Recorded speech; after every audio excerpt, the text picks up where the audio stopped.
Sud Radio, Osez entreprendre, Thomas Binet. Entreprenez, réentreprenez comme chaque dimanche à 9h30 ou presque avec Thomas Binet. Bonjour Thomas. Bonjour Jean-Marie. On parle de quoi aujourd'hui ? On va commencer avec la saga de la semaine, c'est La Redoute. Et notre grand témoin, Maud Ankawa, coach, conférencière et romancière à succès avec plus de 5 millions de lecteurs.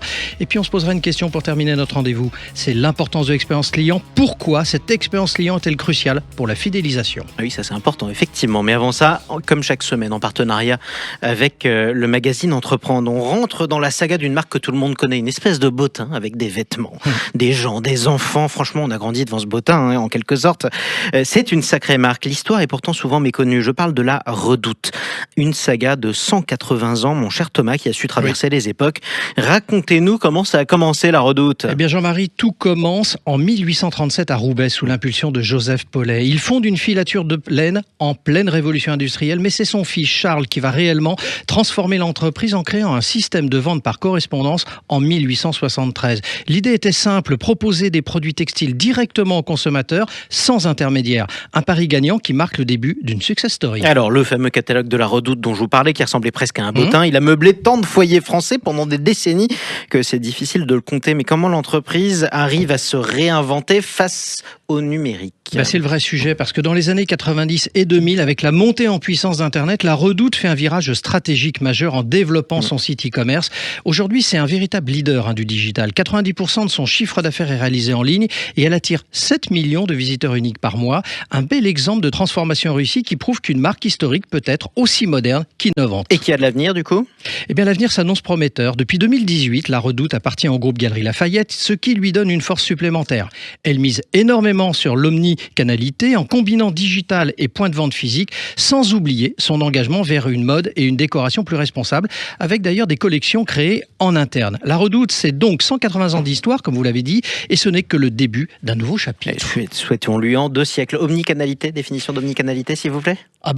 Omnicanal. Un seul canal, tous Exactement. les canaux. Oui, voilà. Et sachant que La Redoute, quand même, c'est maintenant tout. Exactement, voilà, du physique, du numérique.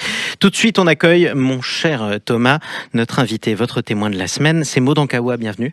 Merci. Vous êtes coach, conférencière, romancière à succès. Je peux citer notamment cet ouvrage « Plus jamais sans moi », c'est publié chez Erol. Vous êtes aussi experte du monde de l'entreprise, passionnée de relations humaines. Ça tombe bien parce qu'on parle tout le temps de ça avec Thomas chaque dimanche. Vous êtes donc l'invité de Thomas Binet. Maud Ankawa, vous venez du monde de la finance et de la stratégie d'entreprise après avoir fait des études à Sciences Po, d'où vous sortirez d'ailleurs Major et ensuite Oxford et Nottingham en finance internationale. Vous commencez dans le monde de la publicité et vous êtes stoppé dans votre élan par une malformation congénitale. J'allais dire malheureusement, tout commence comme ça ? C'est juste.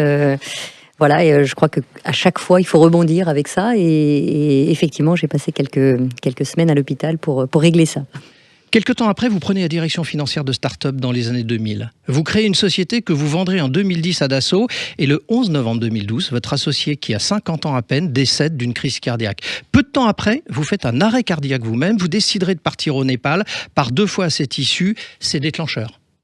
Ce qui arrive à votre associé et à vous, ça déclenche quelque chose en vous. Oui, je crois que c'était vraiment le moment de comprendre que le cœur avait quelque chose à dire. Vous décidez de changer de vie et vous lancez un défi en écrivant un livre. Comme c'est nouveau pour vous, vous cherchez sur Google les mêmes bonnes méthodes pour écrire. C'est normal, c'est une expérience. Vous écrivez plusieurs chapitres que vous faites lire à une plume et le verdict tombe. Direct, on vous dit que c'est nul. C'est juste. Bon. Et pour autant, vous vendrez quand même 2 millions d'exemplaires avec Kilomètre Zéro que je montre à la caméra. C'est votre premier grand succès. C'est vrai. Et au moment où elle me dit ça, tout s'anéantit parce que c'est déjà difficile pour moi d'écrire. Mais je crois que, encore une fois, c'était une vraie chance, parce que sinon, je pense que j'aurais pu me laisser guider par quelqu'un d'autre, alors que je pense que j'avais vraiment besoin d'écrire intrinsèquement. Alors, on va pitcher votre premier roman, qui vous ressemble beaucoup, en fait. Qui me ressemble beaucoup. Et on va le dire tout de suite, parce que c'est le début de votre grand succès avec 2 millions d'exemplaires vendus et traduits en 23 langues. C'est l'histoire de Maëlle, directrice financière dans une start-up. Elle est diplômée de Sciences Po, comme vous, et ne pense qu'à sa carrière, peut-être comme vous, jusqu'au moment où sa meilleure amie Romane est atteinte d'un cancer. Elle lui demande de partir au Népal à la recherche d'un manuscrit, Népal comme vous, et vous qui donnerez donc une méthode pour la guérir et la sauver. L'histoire commence ainsi. C'est une introspection. Alors, effectivement, j'écris qu'autour de réels paysages, de réels voyages. Et mon envie, à travers ce premier roman, c'était de partager des clés qui m'ont réellement aidé à grandir, à dépasser des obstacles dans ma vie d'entrepreneuse, mais au quotidien aussi. Et ces voyages m'ont tellement aidé que j'avais envie de les proposer à mes amis. C'est comme ça que ça a commencé, effectivement. Alors, vous avez inspiré donc 5 millions de lecteurs avec 3 livres, 1 km 0, Respire et plus jamais sans moi. Moi, ce qui m'intéresse de comprendre maintenant, c'est quoi la recette qui permet de faire un best-seller ? Au cas où Jean-Marie et moi, on voudrait écrire un livre, vous pourriez nous dire ? Est-ce qu'on a le talent ? Ça, c'est pas sûr. Mais on verra, justement. Oui, parce qu'en fait, je crois que le vrai sujet, en tout cas pour moi, je ne sais pas s'il y a de recette, mais c'est l'authenticité. Alors, effectivement, on le disait à l'instant, mes 3 livres sont partie de faits réels. 95% des livres, enfin des 3 livres sont vrais. Les paysages sont vrais, les personnages secondaires sont vrais. Donc encore une fois, c'était une volonté pour moi de partager des choses qui m'avaient vraiment aidé. Et je crois que ça, c'est la base de mes romans, c'est vraiment d'écrire pour partager quelque chose. Vous êtes une entrepreneuse à la base. On est d'accord. Oui. Est-ce qu'écrire un livre, c'est une démarche d'entrepreneur ? Oui, ça c'est sûr. En fait, pourquoi ? Parce que à chaque fois qu'on se lance dans un projet, quel que soit le projet, quand la motivation est le moteur principal, alors tout est possible. Vous êtes également conférencière et coach et vous cherchez du coup peut-être à aider différemment parce que vous n'êtes plus une opérationnelle, on en reparlera dans un instant, mais c'est une démarche d'accompagnement après toutes ces étapes passées ? Oui, c'est l'envie de partager. J'ai maintenant plus de 50 ans et c'est vraiment l'envie de passer le relais. Donc si une clé, une idée, une méthode personnelle que j'ai pu tester peut aussi aider quelqu'un d'autre, alors j'ai raison de continuer. Vous dites qu'il faut oser, ça tombe bien, être heureux, comme si c'était interdit. Vous précisez d'ailleurs même que 95% veulent être heureux. On se pose la question d'ailleurs où sont passés les 5 autres, et 18% le sont seulement, oui. Réellement.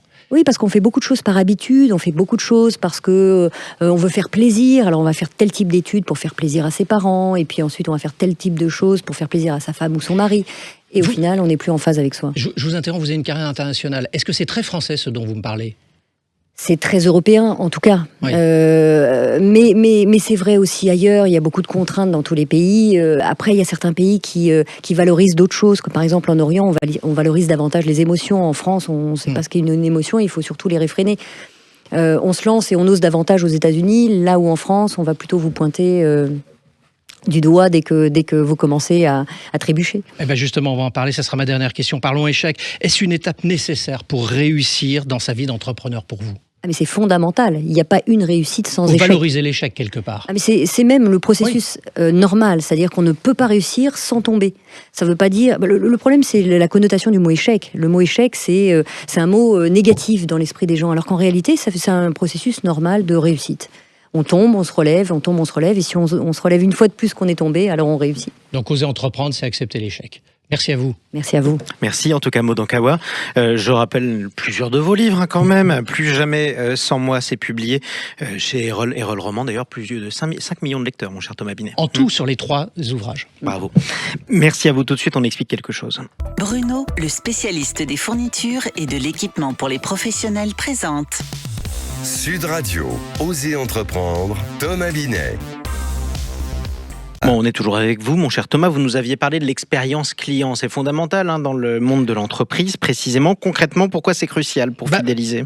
Parce que vous imaginez, vous entrez dans une boutique de prêt-à-porter. 2 scénarios s'offrent à vous. D'un côté, un vendeur qui vous ignore, l'ambiance est froide et en plus, l'attente en caisse est interminable. On a tous vécu ça. Et de l'autre, un conseiller qui vous accueille avec le sourire, vous propose des articles adaptés à votre style et l'encaissement est fluide. Dans quel magasin avez-vous envie d'aller, mon cher Jean-Marie ? Ça dépend.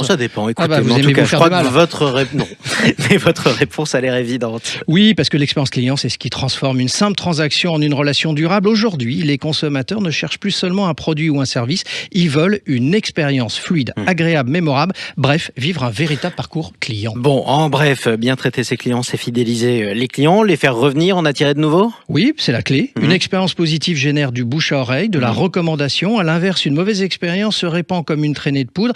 À l'ère des réseaux sociaux, quand même, une seule mauvaise critique peut vous coûter assez assez cher. Et un dernier conseil pour les auditeurs entrepreneurs ? Mettez-vous toujours à la place de vos clients. J'imagine que notre invitée, quand elle écrit, elle se met à la place de son lecteur. Logique. Vivez leur parcours, identifiez les points de friction et améliorez chaque détail, parce qu'au final, une expérience client réussie, c'est le meilleur investissement pour la fidélisation. Vous savez quoi, on va faire une expérience, mon cher Thomas. Dans un instant, vous allez vous mettre à ma place. Osez investir. Vous revenez dans un instant. Vous Avec allez plaisir. nous parler de quoi ? Je vais vous parler de comment financer ces investissements en 2025. À tout de suite. Sud Radio, Osez entreprendre, Thomas Binet.